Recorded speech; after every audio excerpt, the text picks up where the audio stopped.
Alright, folks, welcome back. We are going to work on day 17's prompt of Inktober today. The prompt is journal. So many things can be done with this. I think we're gonna take a inspiration from, what was it? The Rome piece, where I started doing like separate buildings, like building assets. I think that's a very meditative and healthy approach for today, where I basically am going to draw various things in isolation and stop whenever I feel it's a comfortable place to stop, as to not push my stamina too hard today. We're taking it a little bit easier. Easing. Let's see. I decided, naturally, to do the topic of food. So it's more sort of a food journal. So we're gonna draw a bunch of things.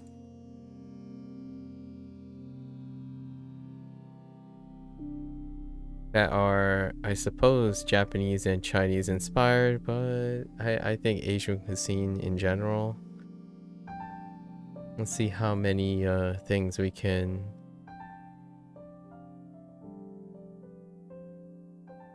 conjure up here. Let's start with something I ate today. Yeah, let's start with something I ate today. I think if I can generate 4 of these things through sketching, probably sufficient. We might stay to the sketching phase. Maybe do like a general coloring. I don't know. Have some watercolor? I think watercolor might be an interesting option. So let's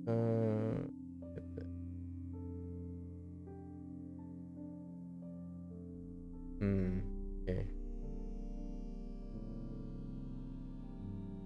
Oh, that's a white pen. Okay.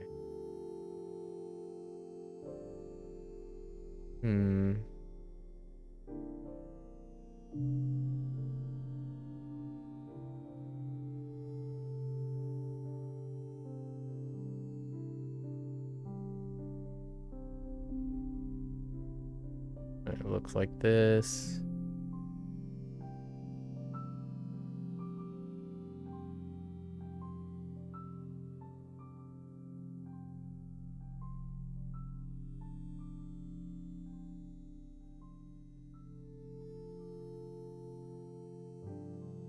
More or less looks like a little pouch.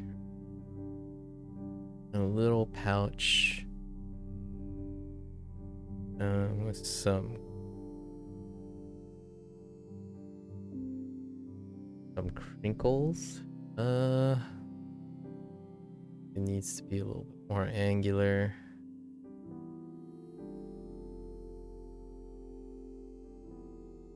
Draw another one. Oh, there. Yonbicho. Yonbicho?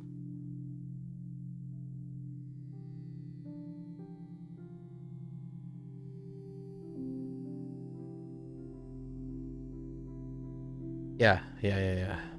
So we're gonna do, gotta be something like that.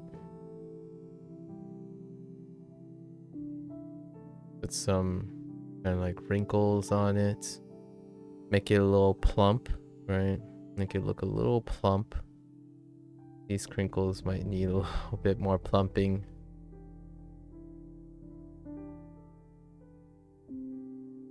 We'll put some rice paper down. Maybe like a parchment paper or something.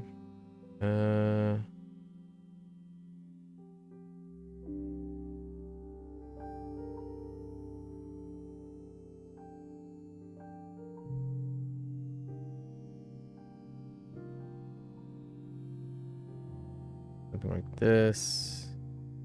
That. Give it a little bump.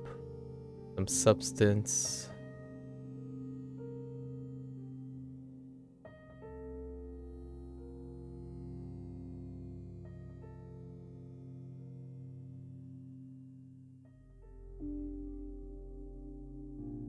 Something like that. So it's like looking down on it.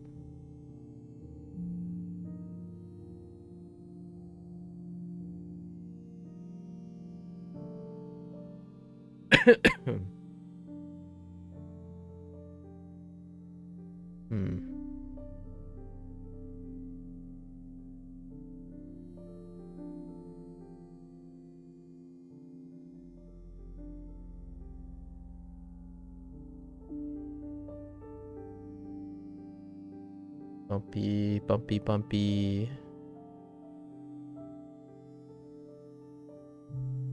Right. Another curve.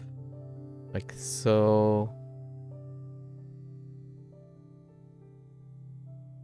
It's good enough. I don't know if that looks like what I'm trying to. But I did have these earlier today. Right before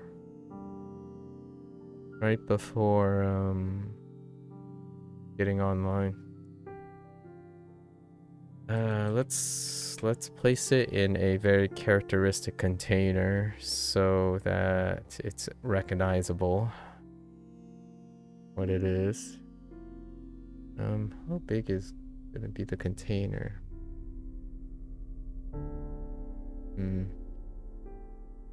So probably here. That'll be like the bottom, right? But then we have the wall. Ooh, you know, probably gonna be easier if I'll use a tool to guide for now.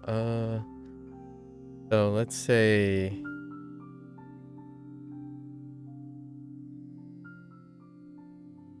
right about here. So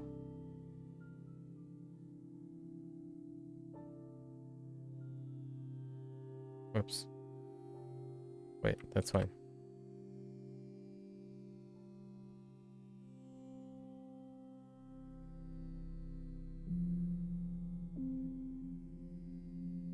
Then the container would be like up here.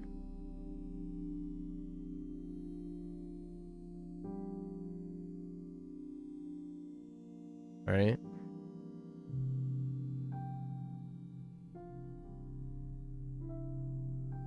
Maybe slightly wider.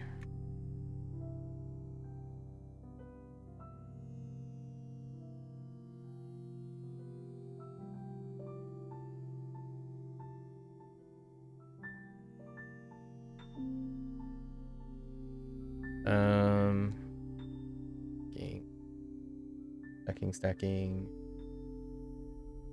We have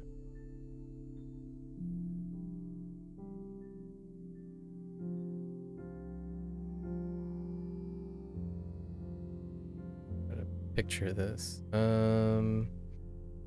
So this wall. Okay. That's actually fine. And then we need a wall down here.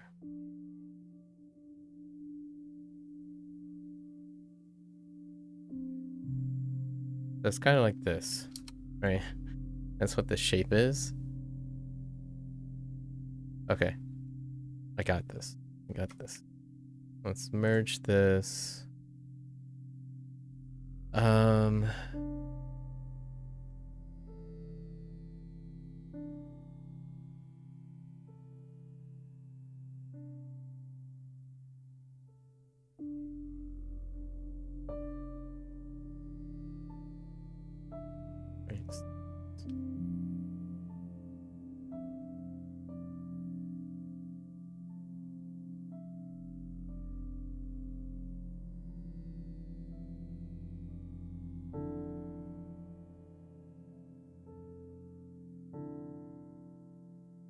Right. Okay.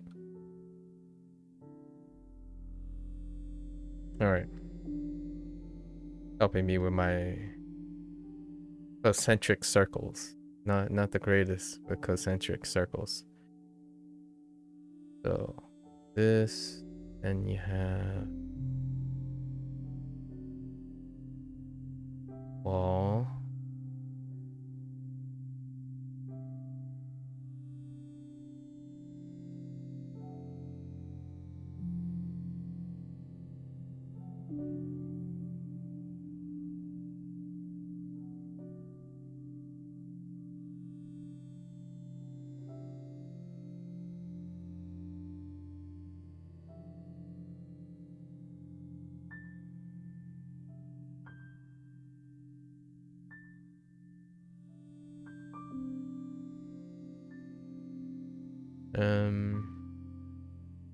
Second.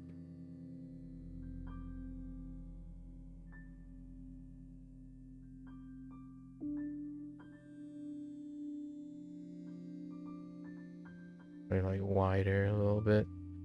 Wider yet still. Lines out here.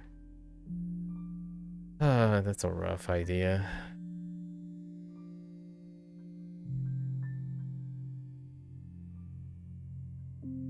Okay. So. Try to bring this together. Okay. Let's keep it basic. Try to keep it as basic as possible. Don't want to get too crazy. So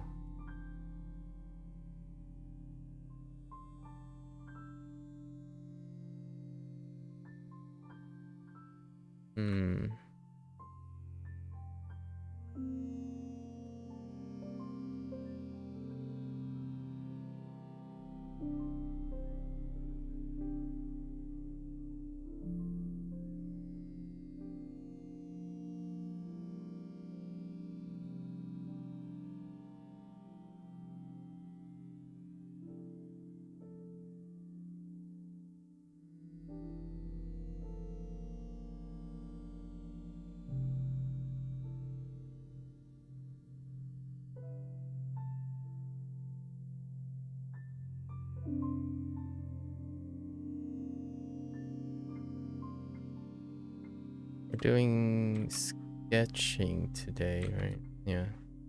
Let's stick with sketching today, and I'll do some outlines to make it look neater. Later.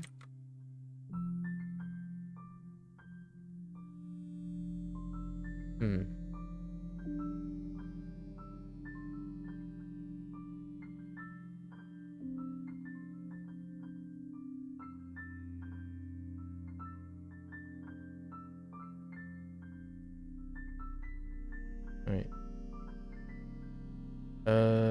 Then here.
That?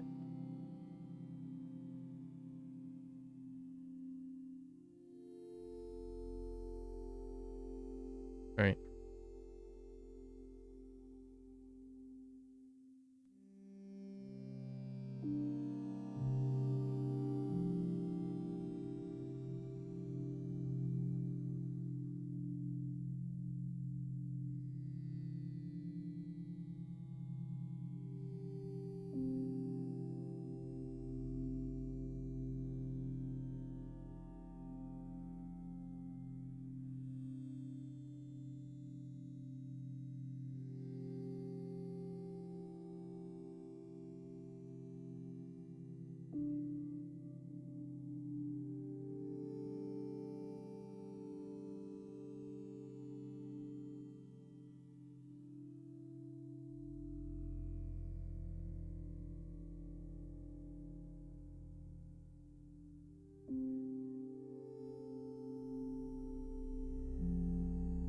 Eh.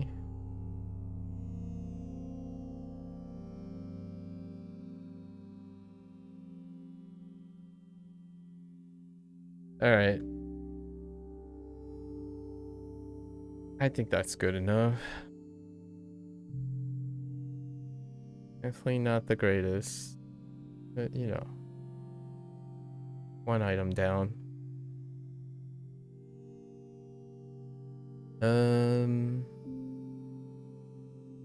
Okay.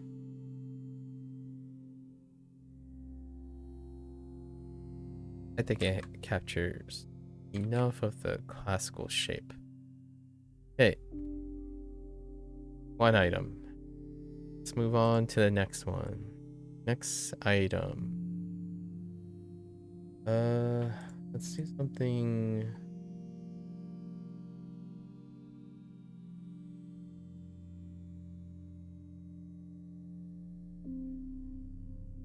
Yeah, we gotta do something.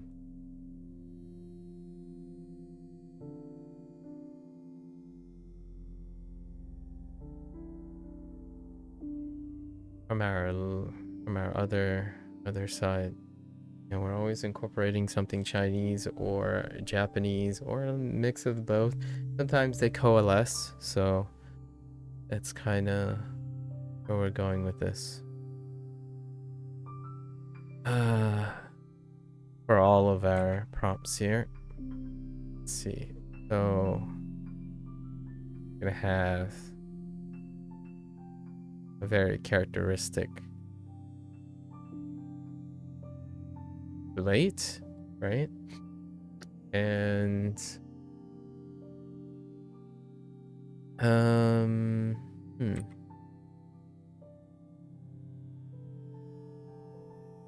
something very simple.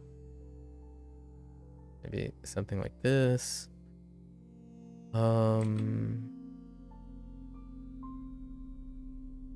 Something like this. Right.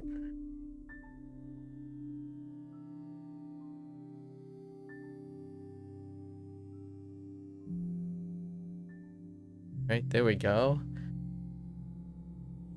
Sometimes food is the way, you know? Food shapes are the way.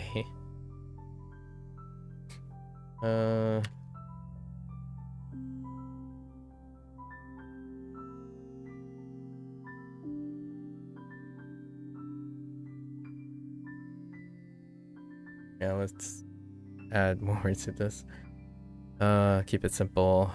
Quick and simple.